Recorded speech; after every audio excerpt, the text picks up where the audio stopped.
This is Greg Mack in the studio with Autumn Brooke. A new book, History Comes Alive Aboard the Queen Mary. Actually, it's your first book, I guess I should say, because you got a couple of them. How long have you been writing? I've been writing my whole life, but I actually just started these books about 2 months ago. What inspired you the most? I like history, and I really like the Queen Mary. I started to write a historical fiction novel on the Queen Mary. I understand that a lot of people were telling you need to write, you need to do this, you need to go for it, and you were kind of hesitant. What made you decide to just go for it? Is it just the kids? You love the kids, or what? I've been writing. It was just a chance of having to put it out there and get people to read what I'm writing. Tell me about this first book, History Comes Alive Aboard the Queen Mary. What is the story behind this? I wanted to write a historical fiction novel, and as I was writing that, I went and did a lot of research. I took my kids with me on one of the trips. That trip, I ended up telling the kids about history, but from a child's perspective. When I got back, I ended up writing a short story, which is what you have in your hand. As a writer, I know a lot of writers I know, they're like, it's like you got to have the right frame of mind. You got to be in the right frame of mind. It's not easy. What gets you to that writing mood to come up with something so nice?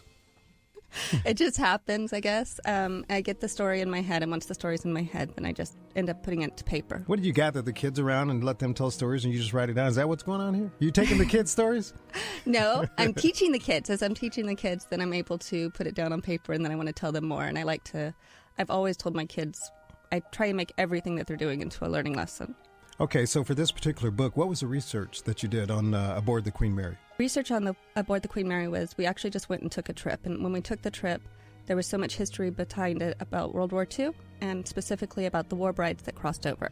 Mm-hmm. And I didn't know much about that, which is what made me do more research on it. And I was like, well, if I don't know, then a lot of other people don't know. So I just started to write this fictional novel with facts behind it. And the book for the kids was just to tell them there's so much history behind it that you can't give it all to them all at once. It would be just too much. Mm-hmm. But they were fascinated by all of the things that they saw and the things that were aboard the ship. And there wasn't anything on the ship for me to buy or purchase in order for them to take away and be able to remember and have. Exactly. My memories of the Queen Mary are I'd love going aboard there. It's just a beautiful ship, and it's so big, and it's just, you just feel like all this history around you and stuff. And I think that's what you were trying to bring out. Yes. There's so much history behind it. What do you find the response from the kids when they read your book? They really like it, and they want to know more, and they want to go back, and they want to see things. And my purpose or my hope is that as kids read these things, that they want to do more studying, and they want to find out more and more research about it. Because, they're just, they're picture books mostly, so they're just giving you a little taste. Mm-hmm. And what about your next book? History Comes Alive in Storyland, which is Fresno's Storybook Wonderland. Tell me about that one. It's not a registered historical site, but Storyland was one of my favorite things in Fresno. And I found out that they were going to be closing, and it was the first time they were going to be closing in over 50 years. Mm-hmm. So I wanted to be able to donate something, and so I ended up writing the book. The benefits, the proceeds of it were to go back to reopening it. And it is going to be reopening on September 4th, actually. Oh, really? That's exciting, because that is the favorite part of Fresno is Storyland. I keep waiting for, Six Flags to say they're coming to Fresno or something, but Storyland is it, right? Yeah, Storyland is what we have. But Playland opened first, and that was the amusement park side. And then just the people in Fresno put in their own money, their own time, and that's how Storyland was always just nonprofit. Mm-hmm. The people just put it together, and they wanted to for me it really worked because they wanted to bring literacy to kids.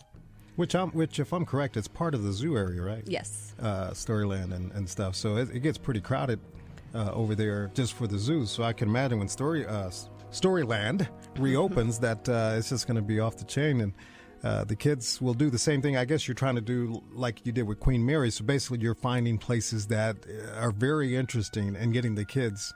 Just giving them a bit of history.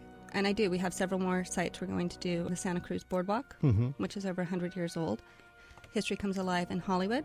That we're going to do all of these nationally registered sites, such as the Griffith Observatory, the Hollywood Sign. We're going to go La Brea Tar Pit, Santa Monica Pier.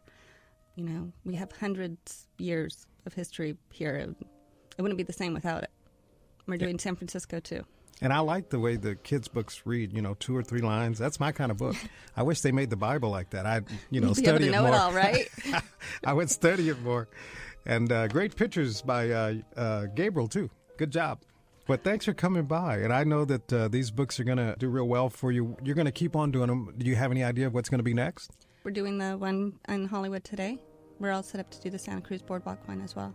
And it's just going to keep going.